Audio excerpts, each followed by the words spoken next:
ငယ်ချင်းတို့ဒီနေ့တော့တငယ်ချင်းတို့ဗာလေးချက်ပြမယ်ဆိုတော့လေဒီမင်းခြံထဲကငပြောပင်ကငပြောဘူးထွက်နေတာပေါ့နော်အဲ့ဒါငပြောဘူးလေးကိုအခုကအကြီးကြီးတော့မရဘူးအခုတိတိလေးပဲရတယ်အခုမှစပြီးတော့တီးတာဆိုတော့လေ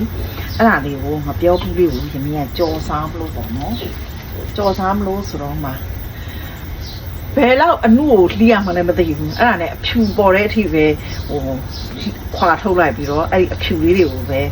ဒီမဲတမှာစနွဲမှုတ်လေးနဲ့ငပြရည်လေးအပေါင်းငပြရည်တော့ဖြစ်တဲ့စားလေးနဲ့စနွဲမှုတ်လေးနဲ့ဒီလိုလေးတို့ရေးစိမ်ပြီးတော့နေထားတာဒီအဖူးကလေးတွေလည်းဒီလိုပွင့်ဘူးလေးတွေလည်းစားလို့ရတယ်တဲ့ဆိုတော့လေအဲ့ဒါလေးတွေပါအကုန်ထည့်ပြီးတော့ဒီမဲရေးစိမ်ထားတယ်အခုအဲ့ဒါလေးကိုကြော်မယ်ပေါ့နော်ကြော်မယ်ဒါလေးကိုကြော်မယ်မပြောဘူးကဘယ်နာလောက်ထိပြီးရမှခွာထုတ်ရမှမသိတော့လေဒီမင်းလည်းခွာလို့ရတဲ့လောက်ထိအဖြူရောင်ဖြစ်တဲ့အထိခွာလိုက်တာစီမများနဲ့တော့မဟုတ်ပါနဲ့ဟိုစီမနေမများပေါ့နော်စီမနေမများလေးနဲ့ကြော်ပါမယ်ဒီဘက်မှာတော့ရမင်းက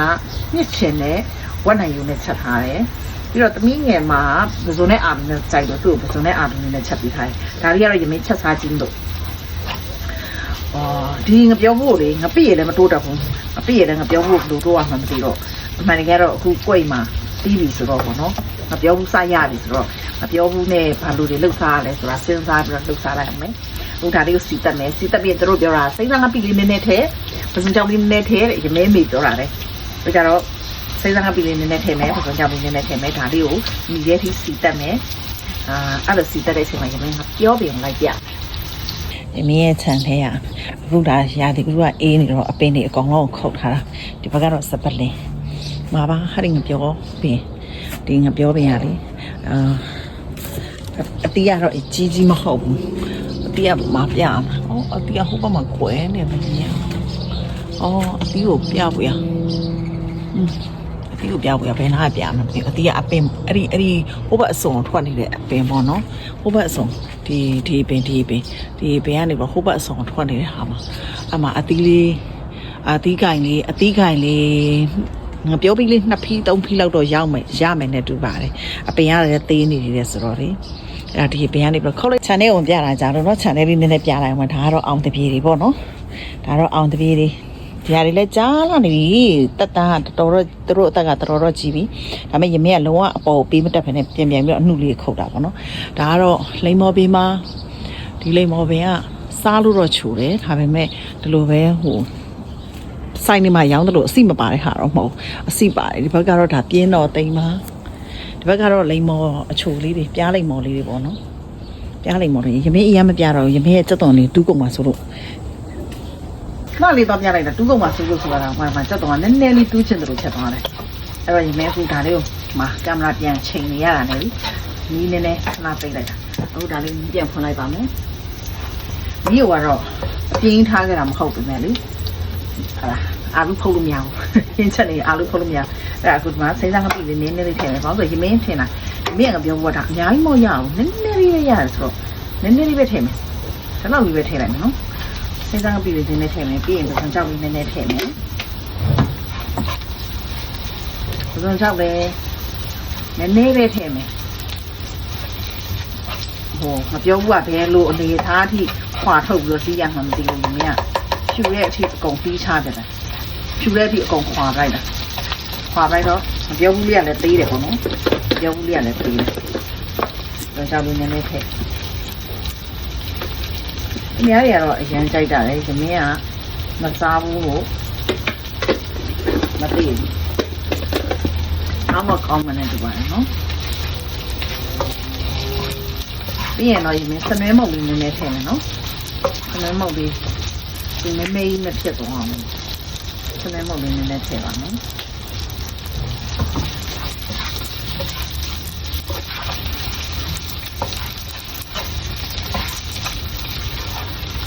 ဒီတော့ဒါလေးကိုထည့်လိုက်ပါမယ်ငယ်ကျွန်တော်ငါပြောပြရဆိုဘယ်လိုမျိုးချက်စားကြလဲဒီနေ့ကိုဆိုင်ငံလေးတွေပေးခဲ့ကြအောင်ပြောပြရတဲ့ပြင်စပြီးတော့အတီးပြီဆိုတော့လေမပြောဘူးလေးတွေတော့နောက်ရတော့မယ်လို့ထင်တာပဲပေါ့နော်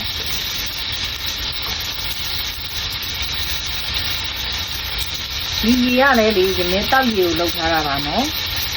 ဟိုဘုံမိုင်ရလာတဲ့ဒီနဲ့စိန်ထားတာမဟုတ်ဒီအမေရိကန်မှာဘုံမိုင်ရရေကိုပဲသုံးနေတော့အပြောကြီးကပိုပြီးနည်းနေတယ်ဒီလိုဒီမှဆိုအဲ့ဒီငပြောပင်ဟိုဒီနေ့ကလေငပြောဥလေးယူတာရှိအခုတော့သူကအဖူးလေးပါထွက်လာပြီငပြောသီးတွေပါစပြီဆိုတော့ပြောသီးလေးပါစပြီဆိုတော့ငပြောဘူးစားလို့ရတဲ့ပုံစံမျိုးတွေဒီနေ့လုပ်ပြီးတော့စားကြည့်ပါတော့မရှိစားနဲ့ချုံမုံလေးနည်းနည်းထည့်ပါမယ်ချုံမုံမသုံးတဲ့လူကတော့ချုံမုံအစားတို့အမှုံလေးသုံးလို့ရပါတယ်နော်ဒီနေ့ကတော့ချုံမုံသုံးနေပြီးတဲ့အတွက်ချုံမုံမျိုးထည့်ပြီးတော့သုံးပါလိမ့်မယ်ရှင်ဒီဟာကိုပဲသုံးပါစားပြီးလုံပြီးပါ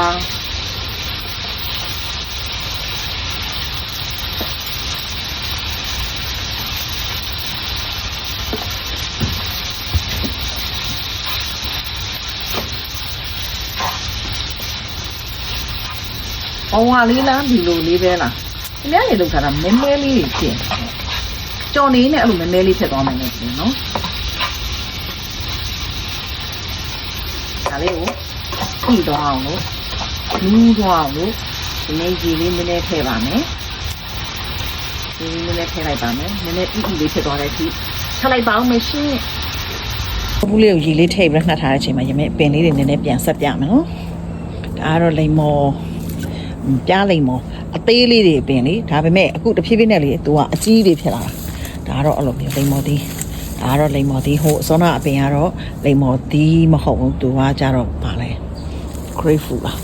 မဟုတ်ဘူးဗာလည်းမသိသူကတော့ဟိုပန်းလိမ္မော်လားမသိပါဘူးဒီဘက်မှာအခုရမင်းဒီဟာလေးကကြတော့တက်မြာပင်လေးတက်မြာပင်လေးကိုလေမြေကြီးတောင်မချရဘူးတက်မြာပင်လေးကအခုမှကြည့်ရောဟိုဟာလေးတွေအဖူးလေးတွေတော့ထွက်နေပြီအပင်ကတာဝန်ကြည့်ပြီးတော့သခင်ကတာဝန်မကြည့်သေးဘူးသူ့အမြေကြီးတဲ့ချပြီးရတော့မှာပြီးတော့အခုဒီမှာလိမ္မော်သီးပင်ရလဲလေလိမ္မော်သီးတွေတောင်ကောင်းကောင်းမပဲ့သေးဘူးအနောက်မှာဒီလိုတွေလိုက်လာပြီဒီမှာဒီလိုလေးတွေလေဒီလိုလေးတွေဆိုတာပါလဲအဖူးလေးတွေလိုက်လာပြီပေါ့နော်ဒီတက်ကတော့ဒီမှာကလေလိမ္မော်သီးကတော်တော်ပိုးမယ်နဲ့တူတယ်လိမ္မော်သီးပြီးတော့ရမင်းဒီမှာကတော့ရမင်းရဲ့တင်းမောပင်မှာနှစ်ပင်ကလေအတူတူပဲစိုက်ထားတာနော်ဒါပေမဲ့ဒီပင်ကလုံးဝမတက်လာတော့ပဲနဲ့ဒီပင်ကတော့မကြည့်အပင်ကတော့ကြီးသွားပြီအသီးလေးတွေလည်းတော့တင်နေပြီပေါ့နော်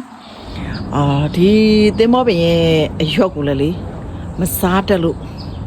အဲ့ဒါအခုမီးထားတယ်သင်းမောပင်ရဲ့အရွက်ကိုဘယ်လိုစားရလဲလို့ဟိုဒီမှာကြည့်ပါအောင်တော့ဒီအောက်နားနေပြီးတော့ဂိုင်းအညာထွက်လေးတွေတော့လောက်နေတယ်ဟိုဟာတွေကတော့အခုရမင်းပြိုးထားတယ်မနှစ်ကမှစပြီးတော့ပြိုးထားတယ်dragon fruit ငကမောက်တီးတွေငကမောက်တီးပါဒါကလည်းအောင်တပြေပါပဲရှင်ရမင်းရဲ့တမဟိုတရက်ပင်ကတော့အခုဒီနှစ်အတွက်ဖူးပြန်မထွက်လာဘူးဒါကတော့တရက်ပင်မှာ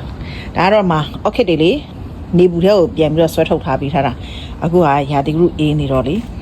အောက်ခစ်တွေကဟိုအောက်မှာပဲဆိုရင်အပေအောက်မှာပဲဆိုရင်အရိတ်လောင်းရိတ်မိလို့ဆိုပြီးတော့အခုမှတို့လည်းအဖူးတွေတော့ဖူးနေပြီမပွင့်သေးပါဘူးရှင်ဖူးတွေတော့ဖူးနေပြီအောက်ခစ်တွေကအဖူးပြီးရင်အပွင့်မို့အကြာကြီးပြန်ဆောင်လာတယ်ဒီကတော့ရမင်းရဲ့စပစ်ပင်မှာစပစ်ပင်လည်းဒီနှစ်ပြန်မပေါက်သေးဘူးသူ့အချိန်မဟုတ်သေးဘူးပေါ့နော်ဟိုရွက်တွေကျွေကြနေတာပါကဲကျမတို့ဟင်းချက်တဲ့ဘက်ပြန်လှည့်လိုက်အောင်မရှင်ဒီနေ့ရေလေးနည်းနည်းထည့်ပြီးတော့ထုတ်ထားတာမြင်းမြင်းဥလေးဖြစ်အောင်လုပ်တယ်ရေလေးထည့်ပြီးလုပ်ထားတာအခုနည်းနည်းလေးမြည်ကြည့်လိုက်တာတော့ရွက်ကလေးတွေကမြင်းမြင်းဥလေးဖြစ်နေပြီစီးရတော့ရမင်းပြီးတာလေရမင်းပြီးတာဟိုဟာဖြစ်သွားရတယ်နော်ဒီဟိုခွာထုတ်လိုက်တာလည်းများတယ်ဆိုတော့သူ့ဒါရမင်းကဖြူဘက်လေးတွေရှိတဲ့ထိခွာလိုက်တာဆိုတော့ဒီမင်းရနေရောပဲစားတာမဆိုးတော့မဆိုးပါဘူးဒါဆိုရင်တော့စားကောင်းတယ်နောက်ကိုယ်ချားနေပြီးကိုယ်အပင်ကနေတော့ဟိုငပြောဘူးတွေရလို့ဆိုရင်ထပ်စားလို့ရပြီရှင်ကိုဆိုင်နေမှာလေအခုဒီမှာလဲမာကတ်ဆိုင်နေမှာရောင်းပါတယ်နော်မာကတ်ဆိုင်နေမှာရောင်းပါတယ်ရှင်ဒါကြီးကတော့ငပြောဘူးကြော်လေးပါဒါဆိုရင်တော့စီရေးပြန်လာရင်ရပြီလို့ရှင်နေထင်တယ်နော်ပြီးတော့ရမင်းဒီဘက်မှာဝက်နံယိုးနဲ့ဟိုဟာနဲ့ညှစ်ချင်ဆိုတာဟိုလိုမျိုးညှစ်ချင်အဖြူမဟုတ်ဘူးရမင်းပြီးရင်ဖွင့်ပြမယ်ရှင်ဒါတွေကတော့ရမင်းရဲ့ညှစ်ချင်နဲ့ဝက်နံယိုးနဲ့ချက်ထားတာဝက်နံယိုးကလည်းဒီလိုမျိုးလေးအသားများပါတဲ့ဝက်နံယိုးပေါ့နော်ဒီညှစ်ချင်ကဟိုလိုမျိုးရမင်းတို့ဒီအမေရိကန်မှာရှိတဲ့ညှစ်ချင်ဘူးတွေလို့တော့မဟုတ်ဘူးအငွေ့တွေပြောင်းသွားမြစ်ချင်ဘူးတွေလို့မဟုတ်ဘဲနဲ့ဒါကလေရမင်းကမြစ်ချောက်အောင်ပြီးတော့ဝယ်ထားတာသူကလေအမြင်လိုက်ပေါ့နော်အမြင်လိုက်အဲ့လိုမြစ်ချောက်ပုံစံလေးလာတာဒါပေမဲ့ရမင်းအိမ်ရောက်တော့စားကြည့်လိုက်တော့မြစ်ချင်ဖြစ်နေတယ် အဲ့နဲ့မြစ်ချင်ဟင်းလေးပဲချက်လိုက်တာပါနားရန်ကက်ကက်တော့လို့အရင်ငွေ့ပြန်သွားတာအဲ့ဒါလေးလည်းစားကောင်းတယ်မြစ်ချောင်းနဲ့ဝိတ်သားနဲ့လည်းလေးပေါင်းပြီးစားရင်ကောင်းတယ်နော်မြစ်ချောင်းလေးနဲ့ဝက်သားလေးနဲ့အဲ့လိုလည်းစားကောင်းတယ်အခုဒီဟာလေးကမြစ်ချောင်းမဟုတ်ဘဲနဲ့မြစ်ချင်ဖြစ်သွားတော့လေမြစ်ချင်အရသာလေးနဲ့မြစ်ကိုလေးအချောက်ပုံစံလှုပ်ထားတာပေါ့နော်သူကကြတော့ဘူးနဲ့မလာအောင်ရှင်သူကအထုပ်ကလေးနဲ့လာတာအဲ့ဒါလေးလည်းစားကောင်းတယ်ရှင်ဒါလေးလည်းလေကဲရမင်းတို့ဟင်းလေးချက်လို့ပြီးပြီဆိုတော့လေထမင်းစားတဲ့ချိန်ကျရင်ပြန်တွေ့ပါမယ်နော်ငယ်ချင်းတို့ရေခုတော့ထမင်းစားပါတော့မယ်ဒါလေးကတော့ဒီနေ့ချက်ထားတယ်မြစ်ချင်ချောက်ကလေးပေါ့နော်မြစ်ကရိုးရိုးမြစ်ချောက်မဟုတ်ဘဲနဲ့မြစ်ချင်ချောက်လေးနဲ့ဝက်ယူလေးနဲ့ပါဒါလေးကတော့ရမင်းရဲ့ငပြောဘူးကြော်လေးပါငပြောဘူးကြော်လေးရဲ့ဒါလေးကတော့အလုပ်တော်မဲ့သူတို့ထမင်းချိုင်းထည့်ပြီးထားတာပါဒါကပစွန်ကြောက်ကြော်လေးပါဒါလေးကတော့ပစွန်လေးနဲ့အာလူလေးနဲ့ကိုမဆလာလေးနဲ့6ကလေးကြော်ထားတာပါရမင်းကပစွန်ကြောက်ကြော်တဲ့ခါကျရင်လေဒီလိုမျိုးဘူးနဲ့အဲ့လိုမျိုးကြော်ထားရပါတယ်ဘာလို့ဆိုအိမ်ကရမင်းရဲ့တမီးလေးတအားကြိုက်တယ်ကဲခုတော့ရမင်းထမင်းစားပါတော့မယ်ရှင်ရမင်းရဲ့ဗီဒီယိုလေးကိုဆုံးဖြတ်ကြည့်ပြီးတဲ့ငွေချင်းတွေအားလုံးလည်းကျေးဇူးတင်ပါတယ်ငွေချင်းတွေအားလုံးလည်းထမင်းစားမကြပါစေရှင် thank you ပါ bye bye